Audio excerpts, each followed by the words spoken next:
Cuba sebut dia punya tu. Tauhid uluhiyah.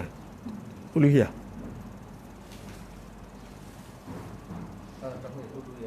Oh, tengah-tengah ni kan? Sampai kat maka jika mufasat dan demikian itu akan menyebabkan akan bisa boleh peranannya kerana Allah Ta'ala seperti ini apa ayat.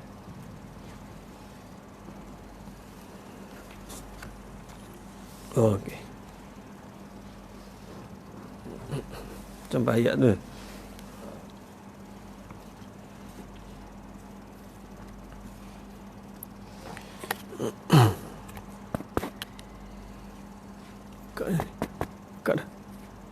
Kat mana?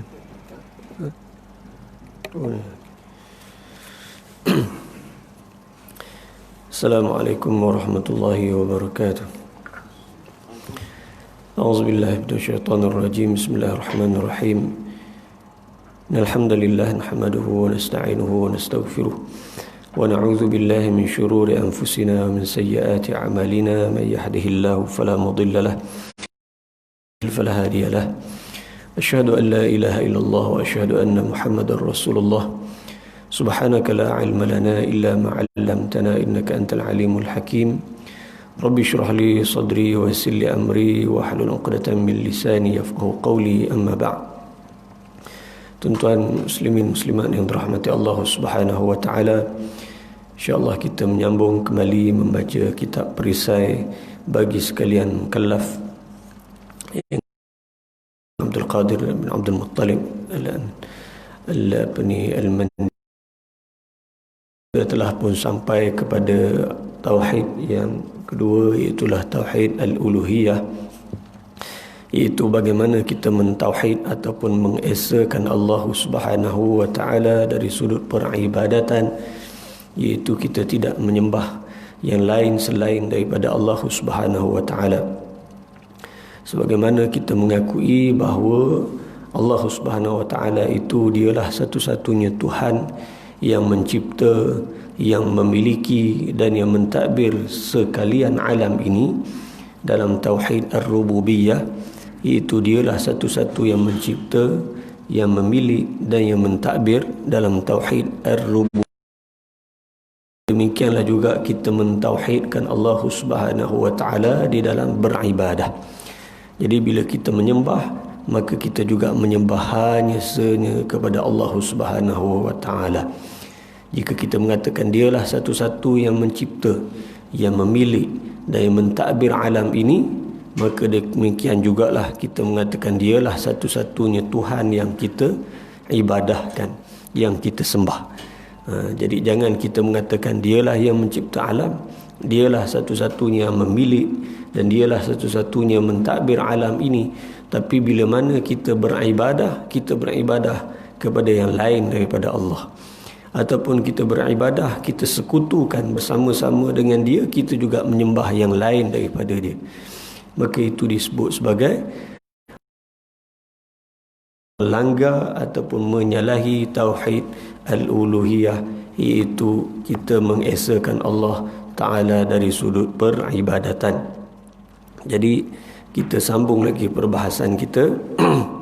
Kata al-muallif, qala al-muallif rahimahullah wa na'fa'ana bi'ulumihi fi darain amin.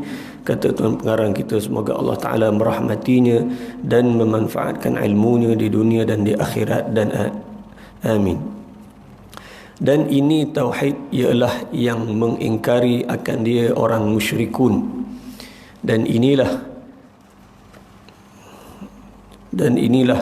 perbantahan antara sekalian Rasul, dan inilah perintahan antara sekalian Rasul dan sekalian umat mereka itu dari semenjak Nabi Nuh alaihi salam sampai kepada Nabi Muhammad alaihi wasallam, seperti firman Allah Ta'ala, وَلَقَدْ أُوحِيَ إِلَيْكَ وَإِلَى الَّذِينَ مِنْ قَبْلِكَ لَئِنْ أَشْرَكْتَ لَيَحْبَطَنَّ عَمَلُكَ وَلَتَكُونَنَّ مِنَ الْخَاسِرِينَ.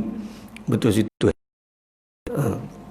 Jadi daripada apa yang telah kita sebutkan sebelum ini, kata dia, iaitu tentang apakah itu tauhid al-uluhiyah itu.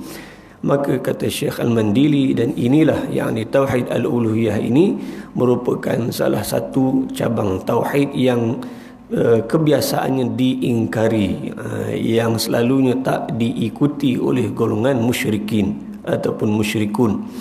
Kalau kita lihat golongan musyrikun yang ada di Makkah, sebahagian daripada mereka itu mengakui bahawa yang mengurniakan rezeki, yang menurunkan hujan, yang menciptakan alam ini, wala in sa'altam man khalaqas samawati wal ard, siapa, kalau kamu tanya kepada mereka, kata Allah Ta'ala, siapakah yang menciptakan langit-langit dan bumi, la yaqulunna Allah, lalu mereka akan menjawab, yang menciptakan langit-langit dan bumi itu adalah Allah.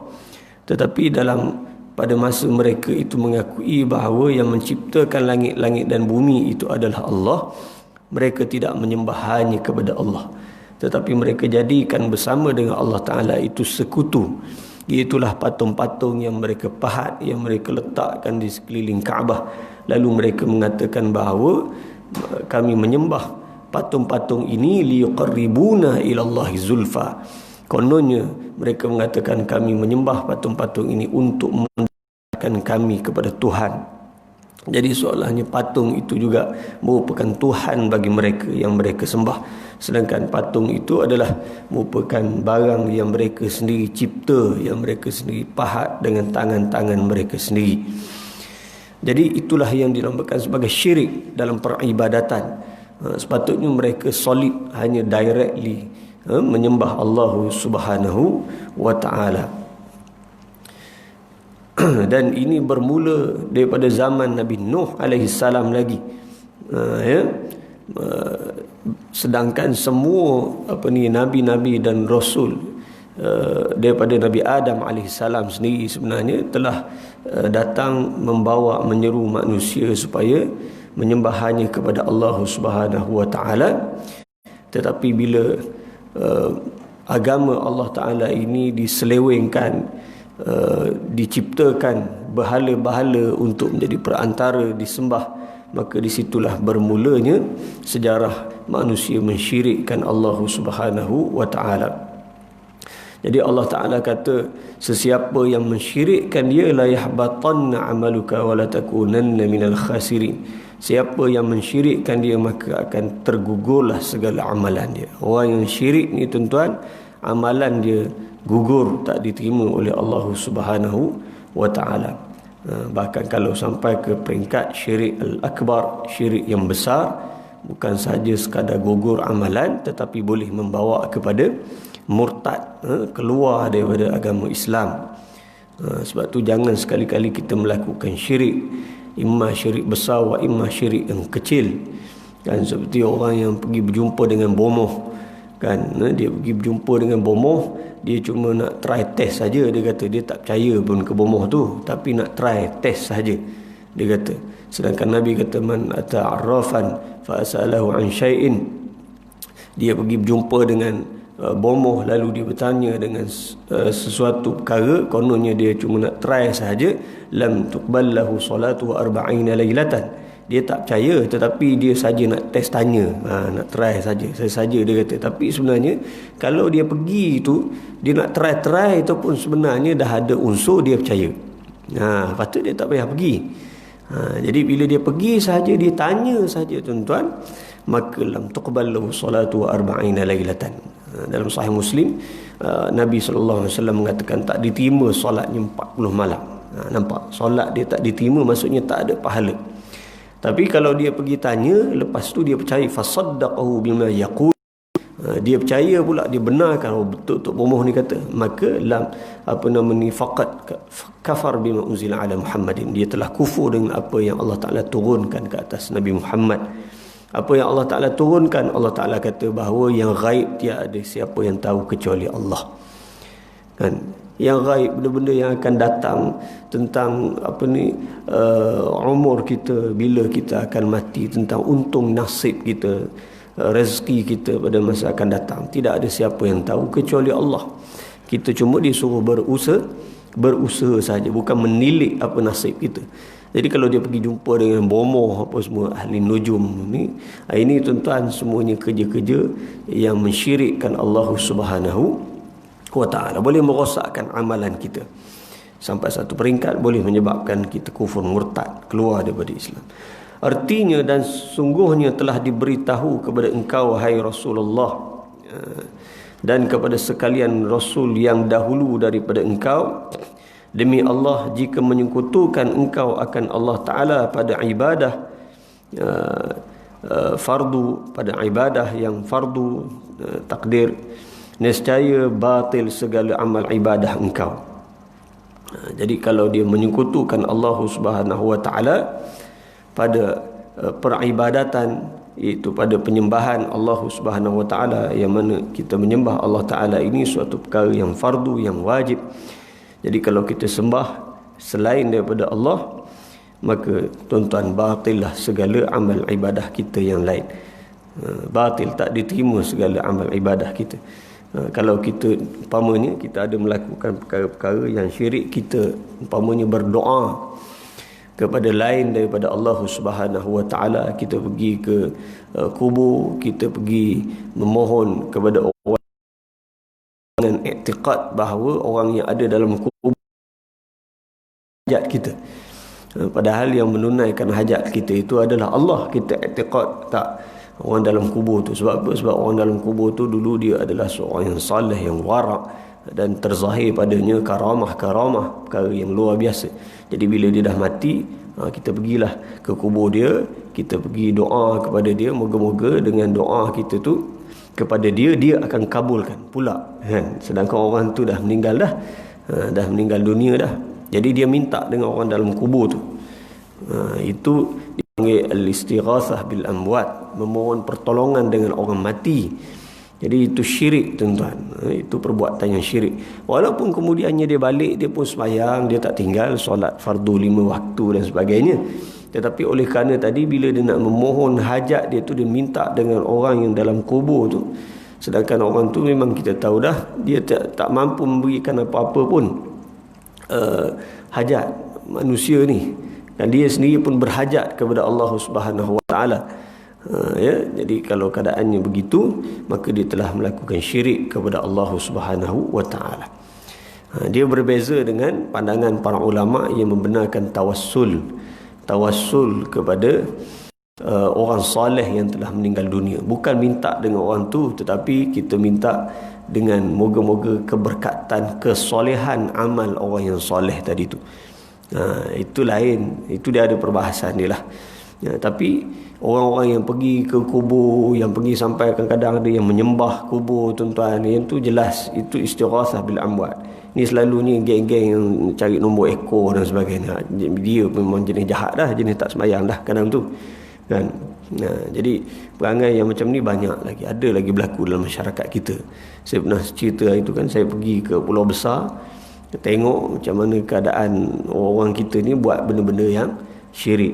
Pergi ke kubur panjang tu dan macam-macam lah dia buat. Ada yang bai'ah letak tangan atas tu, lepas tu macam-macam lah, bawa benda-benda pisang lah, apa benda lah, kambing, dia sembelih pula untuk bayar nazar.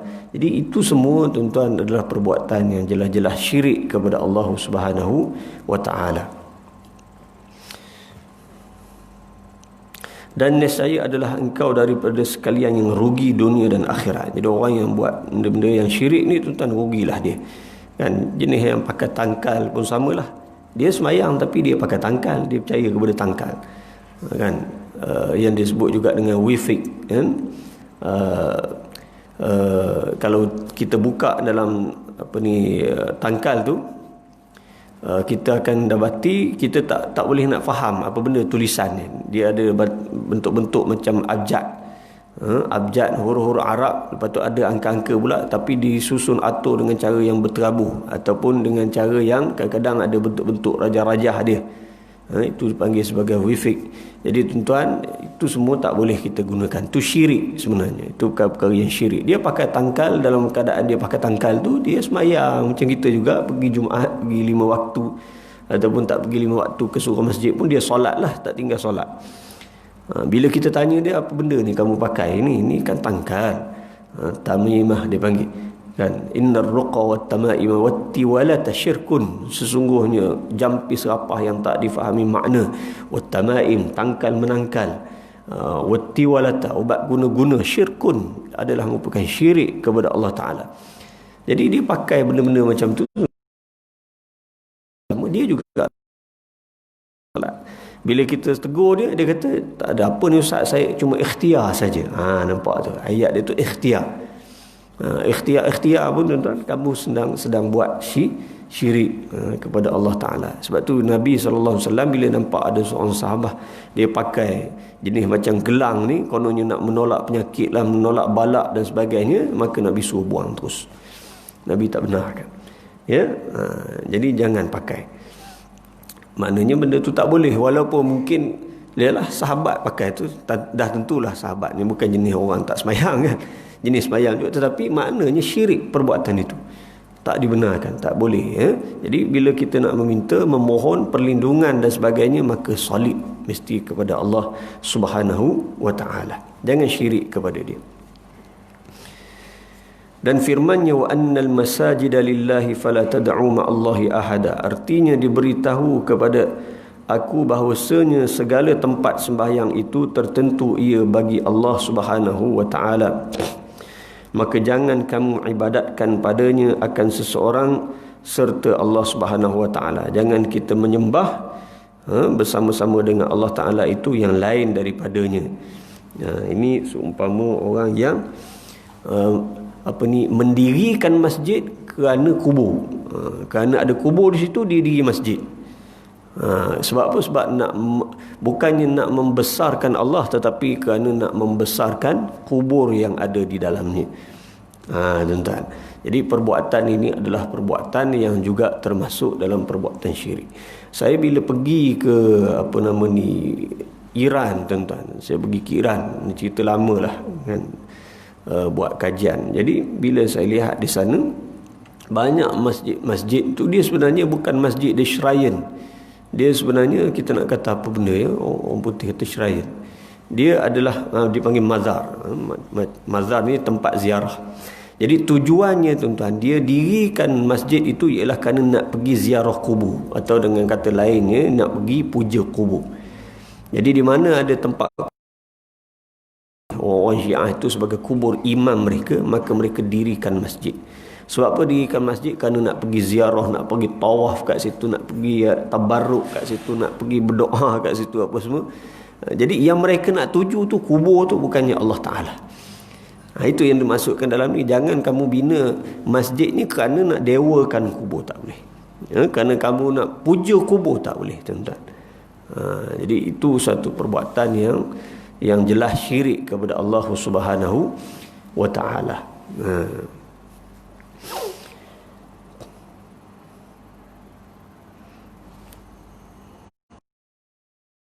Firman Allah Subhanahu wa Ta'ala, qul inna salati wa nusuki wa mahyaya wa mamati lillahi rabbil alamin la syarika lahu wa bidzalika umirtu wa ana awwalul muslimin. Artinya, bersabda olehmu hai Rasulullah, bahawasanya sembahyangku dan menyembelihku ataupun sembelihanku dan hidupku dan matiku tertentu semuanya bagi Allah Ta'ala yang menjadikan sekalian alam. Sebab semua kerja buat kita ni, terutama peribadatan kita, iaitu solat kita, nusuk kita, itu amal sembelih kita. Kita bila nak menyembelih, mestilah menyembelih kerana Allah. Hidup kita, mati kita ni lillahi rabbil alamin, hanya untuk Allah Subhanahu wa Ta'ala. Tiada yang menyekutui baginya, dan dengan ia tauhid disuruh akan daku. Maksudnya itulah dia tauhid yang Allah Ta'ala perintahkan kepada kita. Tauhid al-uluhiyah, itu tauhid dalam peribadatan. Dan aku yang mula-mula mengikut akan perintah Allah Subhanahu wa Ta'ala, wa ana awwalul muslimin. Kata Nabi, akulah yang mula-mula sekali yang ikut perintah yang Allah Ta'ala perintahkan tadi tu, iaitu mentauhidkan Allah Subhanahu wa Ta'ala. Jadi kita kena ikut Nabi lah. Jadi kalau Nabi kata dialah yang pertama sekali ikut sungguh tauhid dalam peribadatan ini, itu hanya menyembah, meminta, memohon kepada Allah Ta'ala, maka kamu semua ni sebagai umatku, maka ikutlah. Sebagaimana yang dilakukan oleh baginda Nabi SAW. Dan sabda Nabi SAW, "Idza sa'alta fas'alillah wa idza ista'anta fasta'in billah." Artinya apabila berkehendak engkau meminta akan sesuatu, maka minta olehmu akan Allah Ta'ala. Dan apabila menghendaki engkau akan minta tolong, maka minta tolong olehmu akan Allah Ta'ala. Dan ketahuilah olehmu bahawasanya sekalian makhluk, jika berhimpun mereka itu atas memberi manfaat akan dikau, dengan sesuatu niscaya tiada memberi manfaat mereka itu akan dikau, melainkan dengan sesuatu yang sungguhnya telah menulis Allah Ta'ala akan dia bagi engkau.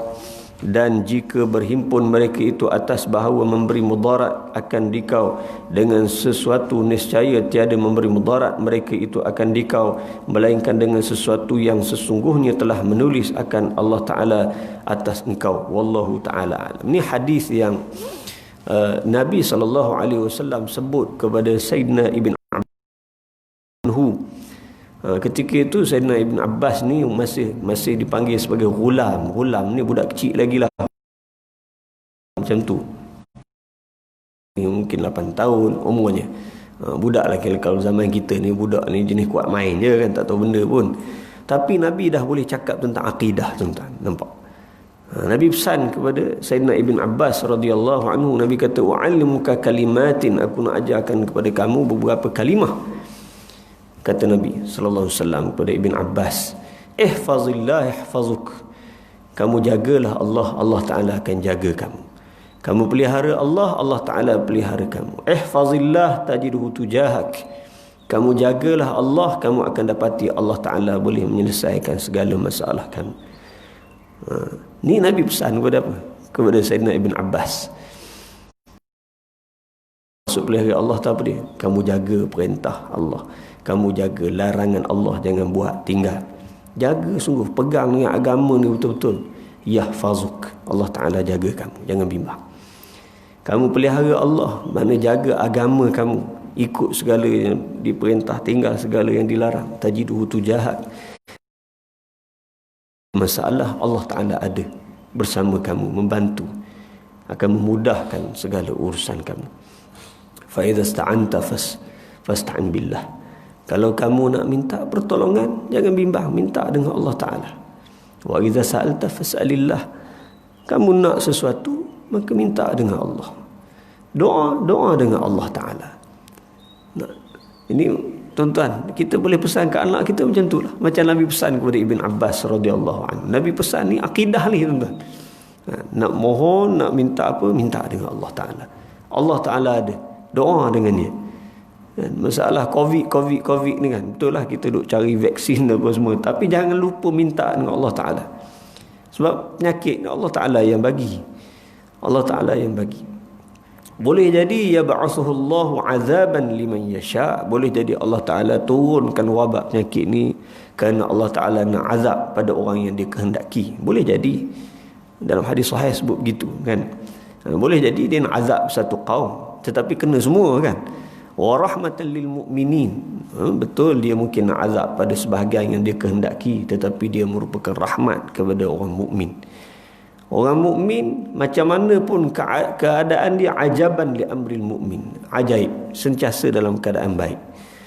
Walaupun kita kena wabak ni tuan-tuan, tapi kalau sabar, rida, doa, minta dengan Allah Ta'ala, ikhtiar untuk penyakit ni dijauhi, dielakkan, maka itu satu rahmat oleh Allah Ta'ala ke atas kita. Imam baru ni kan, Tauliah khatib baru ni, surah kita ni nampak tak berapa ni, tapi surah lain saya pergi tu penuh surah semua. Sebab apa penuh tuan-tuan? Sebab penjarakan sosial. Alhamdulillah. Selalu dia dua. Jadi bila penjarakan sosial ni jadi 5 soft, okeylah tu. Itu dia. Jadi rahmat, ke mana pun rahmat tuan-tuan. Segala-galanya rahmat daripada Allah Subhanahu wa taala.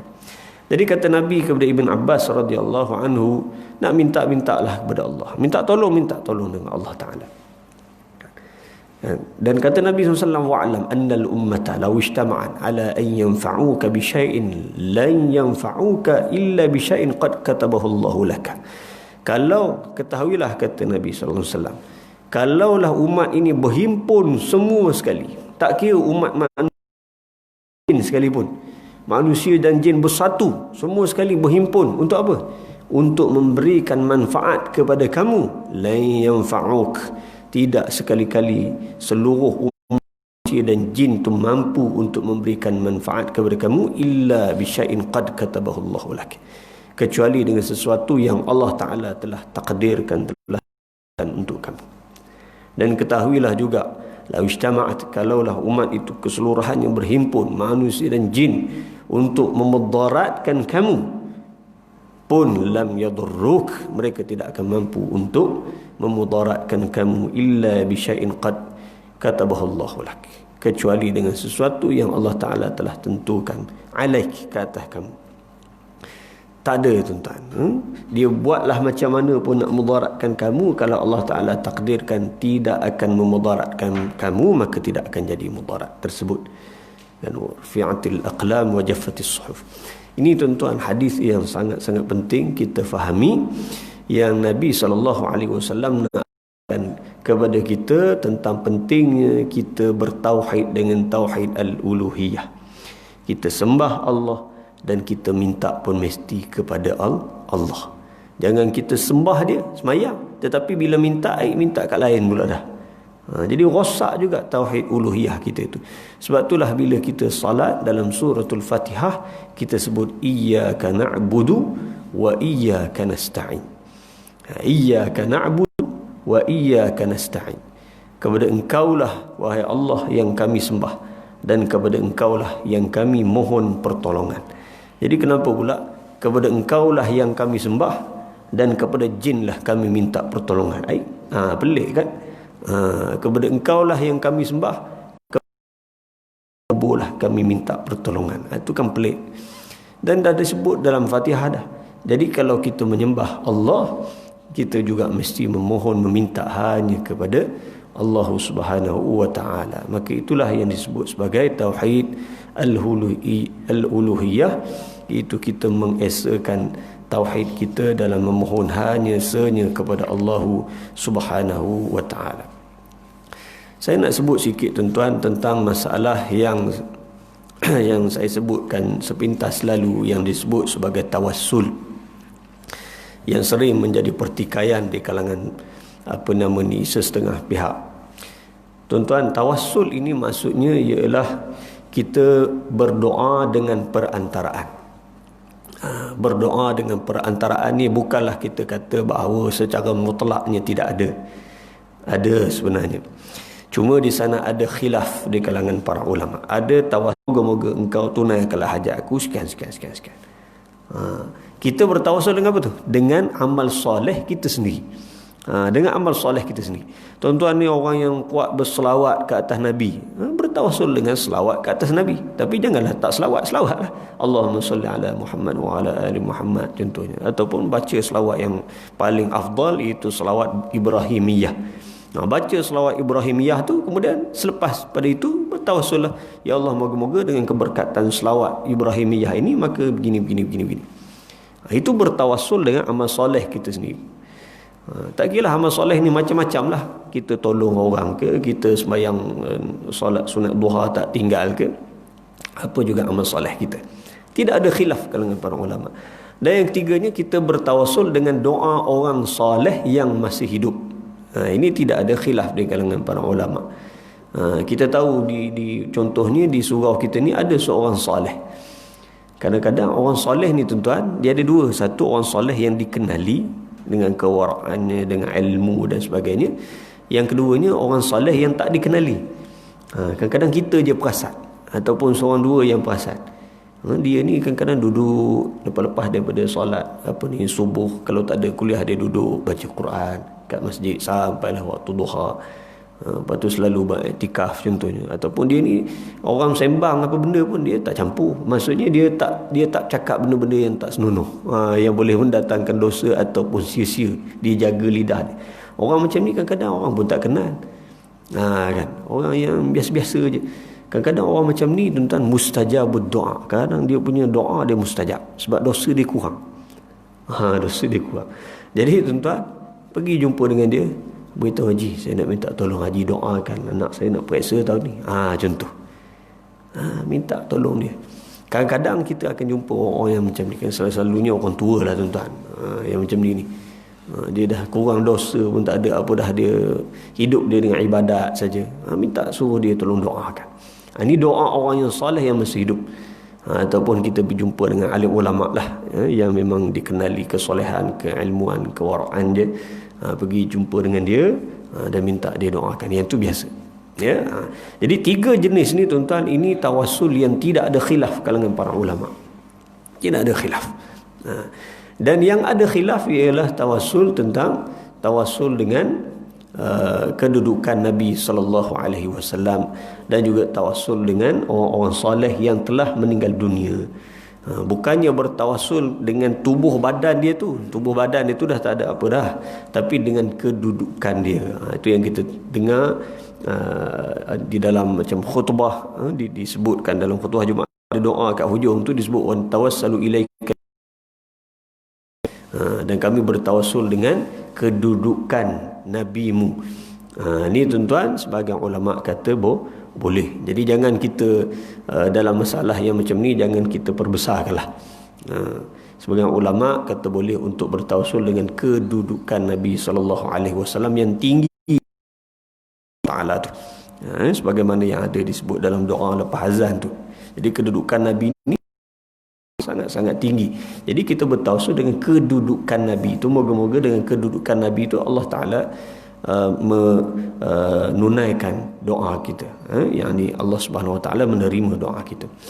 Dan juga yang menjadi khilaf kalangan para ulama ialah bertawassul dengan amal soleh orang yang telah meninggal dunia. Tawassul dengan maksudnya orang-orang soleh yang dikenali kesolehan ni satu, yang kedua keilmuannya. Moga-moga dengan keberkatan amal soleh dan keilmuannya, maka Allah Subhanahu Wa Ta'ala terima doa kita. Jadi sebab itulah kita dengar kadang-kadang ada orang yang bertawassul disebut nama guru dia. Maksudnya dengan amal soleh guru dia tu, tapi itu mesti dengan takwilan lah, dengan takwilan. Tapi kalau dia maksud dengan jasad, dengan tubuh orang soleh tu sendiri, itu dia boleh jatuh syirik. Jadi perkara yang macam ni kena hati-hati jugalah.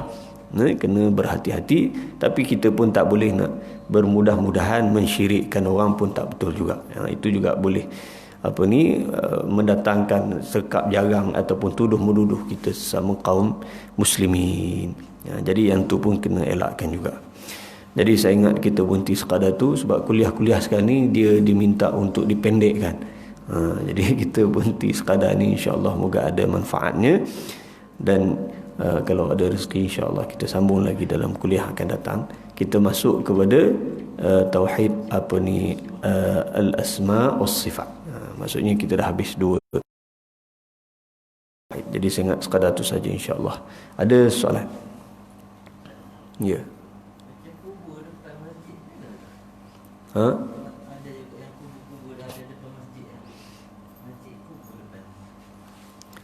Dia tak ada masalah. Dia bukannya maksud dia sembah kubur tu. Dia memang dah kedudukan tu mungkin begitu. Kalau di kampung-kampung dulu apa semua, dia memang dah macam kedudukan dia. Tak ada masalah. Bukan maksudnya dia masjid tu dibina kerana nak sembah kubur tu kan. Kadang kubur tu datang kemudian, masjid tu dah ada. Itu tak jadi masalah. Dan kita bina masjid tu kerana kubur. Kubur ada situ, kita bina masjid tu. Itu boleh menyebabkan, ialah tujuannya itu lebih kepada nak membesarkan kubur, mendewakan kubur. Yang ini yang dilarang oleh Nabi sallallahu alaihi wasallam dalam hadis baginda. Ada lagi?